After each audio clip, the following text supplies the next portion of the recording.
સૌને મારા જય સિયારામ.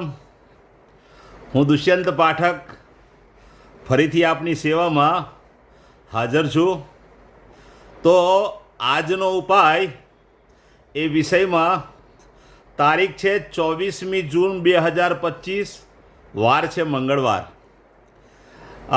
પંચાંગ કહે છે રોહિણી નક્ષત્ર છે, સૂળ યોગ છે, વૃષભ રાશિનો ચંદ્ર છે અને મિથુન રાશિનો સૂર્ય છે.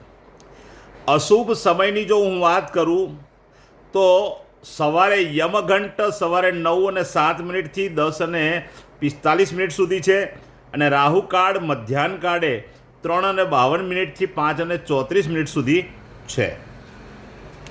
તો આ બે અશુભ સમય છે.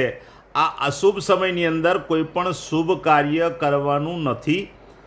તમારે શુભ કાર્ય કરવું હોય તો કોઈ સારું ચોગડિયું, સારું મુહૂર્ત લઈ અને શુભ કાર્ય કરવું જોઈએ, પહેલી વાત. અને એમાં પણ ઉત્તમ અભિજીત મુહૂર્ત 12:02 થી 12:56 સુધીનું અભિજીત મુહૂર્ત છે, એ ઉત્તમ છે. તેમાં તમે કોઈ શુભ કાર્ય કરી શકો.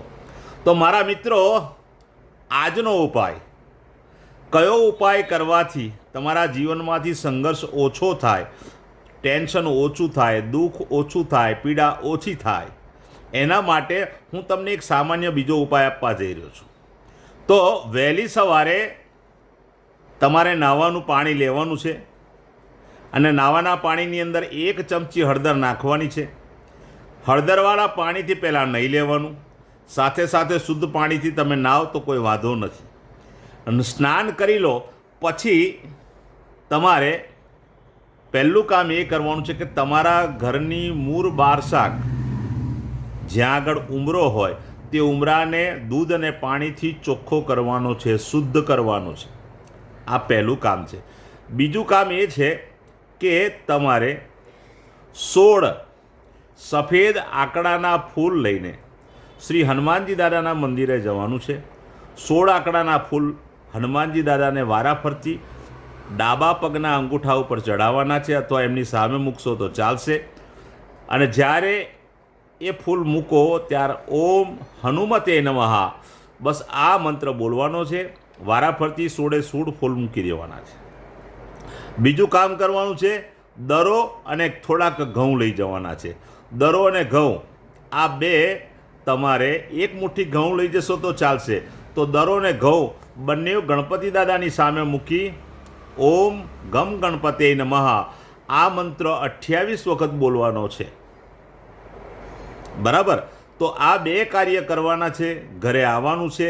ત્યાર પછી સફેદ કાગળની અંદર ગોળની કાકરી, ગોળનો ટુકડો લઈ લેવાનો, પડીકું વારવાનું, 24 કલાક પોતાના ખિસ્સામાં રાખવાનો.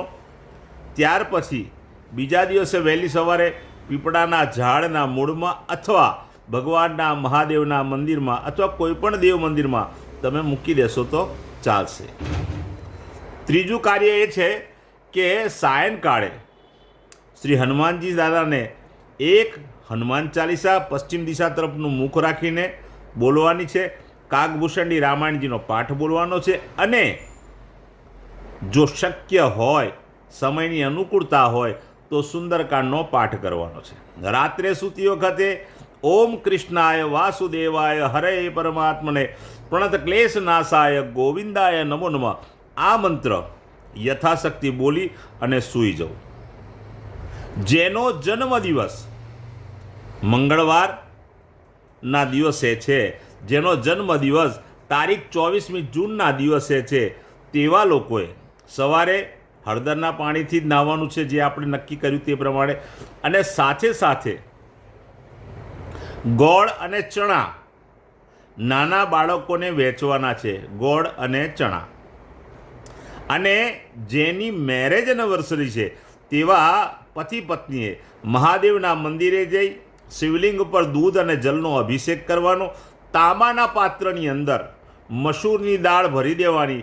તાંબાના પાત્ર સાથે ભગવાન મહાદેવને તે દાન કરવાની છે. સાથે સાથે બાળકોને ગળી કોઈ પણ વસ્તુ, ગળપણ જેમાં હોય તેવી કોઈ પણ વસ્તુ દાન કરવાની છે અથવા પ્રસાદમાં આપવાની છે. બસ આટલો જ ઉપાય આપ કરી લો, બહુ ઉત્તમ રીતે સારું વર્ષ પસાર થશે. તો મારા દરેક વિડીયો ફેસબુક મારું પેજ છે દુષ્યંત બાપજી, દુષ્યંત પાઠક, અને ઇન્સ્ટાગ્રામ એમાં પણ દુષ્યંત પાઠક છે, અને યુટ્યુબ ચેનલ છે તેમાં પણ દુષ્યંત પાઠક છે.